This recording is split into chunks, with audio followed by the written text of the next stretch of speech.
यहाँ पे press conference इसलिए किया गया था कि ये जो पीएसआई में जो घोटाला हुआ है, इसमें सरकार स्पष्ट रूप से पारदर्शक इन्वेस्टिगेशन नहीं कर रहे हैं। चंद सवाल पब्लिक के माइंड में जो उठ रहे हैं, उसके लिए गवर्नमेंट कोई क्लैरिफिकेशन नहीं दे रहा है। पहला तो ये सवाल मेरा होम मिनिस्टर से ये है कि अभी इन्वेस्टिगेशन कंप्लीट नहीं हुआ है, फिर री एग्ज़ाम कंडक्ट क्या बेसिस पे कर रहे हैं, इसको जवाब देना चाहिए होम मिनिस्टर को। या तो ये बोलना चाहिए कि ये पूरे 500 एंड और जितने भी लोग हैं पूरा इसमें घोटाला हुआ है, ऐसा बोल करके रिकंडक्ट किए तो कोई बात नहीं। अभी इन्वेस्टिगेशन ही पूरा नहीं हुआ है। ये रिकंडक्ट लोगों में क्या शक पैदा हो रहा है कि ये रिकंडक्ट इसलिए कर रहे हैं कि इसको ये मामले को रफा दफा करने के लिए, री एग्ज़ाम होने के बाद इसके बारे में लोग भूल जाते हैं।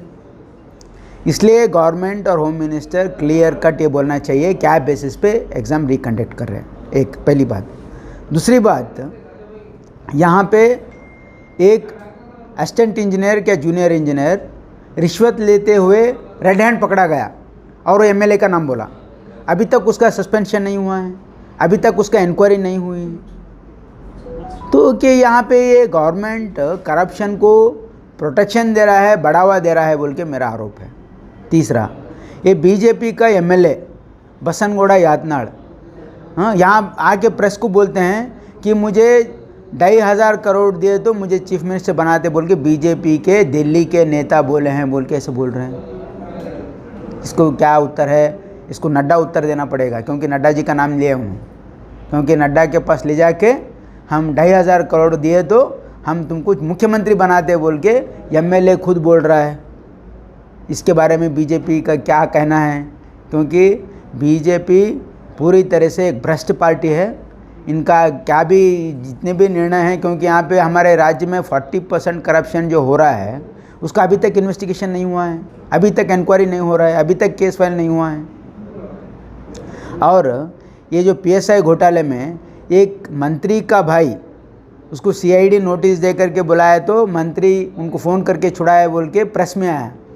उसके बारे में क्लैरिफिकेशन नहीं दिया अभी तक, होम मिनिस्टर भी नहीं दिए हैं, ना कोई बीजेपी का मुख्यमंत्री भी नहीं दिए हैं, कौन भी नहीं दिए हैं। तो ऐसा ये लोगों का। और सबसे बड़ी बात, ये जो सेंट्रल गवर्नमेंट है, कोविड के टाइम पे हमने ये कहा था और मल्लिकार्जुन खड़गे साहब पार्लियामेंट में बोले कि हमारे देश में 50 लाख लोगों का मौत हुआ है, लेकिन गवर्नमेंट ने कहा नहीं 4 लाख 4.5 लाख लोगों का मौत हुआ, उससे ज़्यादा नहीं हुआ बोले। आज WHO वर्ल्ड हेल्थ ऑर्गेनाइजेशन ये बोला है कि इंडिया में 47 लाख लोगों का मौत हुआ है।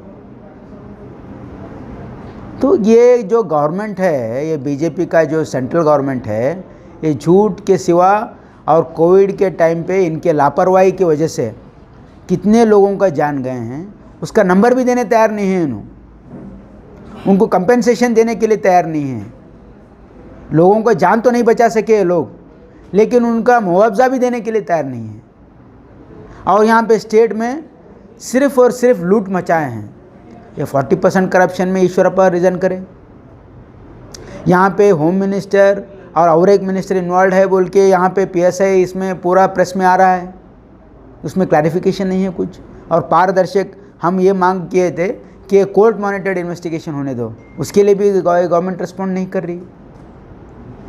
तो ये जो सरकार है, ये पूरा ये भ्रष्टाचार में ये पूरा सरकार इन्वॉल्व है। इसलिए ये गवर्नमेंट, ये जो यहाँ पे चल रहा है, इनको गवर्नमेंट चलाने का कोई हक नहीं है।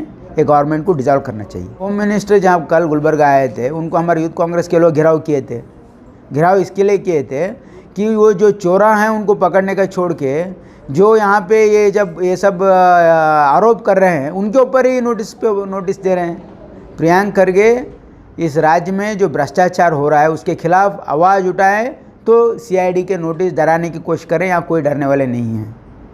पूरा पार्टी प्रियंक खड़गे उनके साथ है और हम सब मिल करके इस राज्य में जो भ्रष्टाचार हो रहा है उसके खिलाफ हम लड़ेंगे।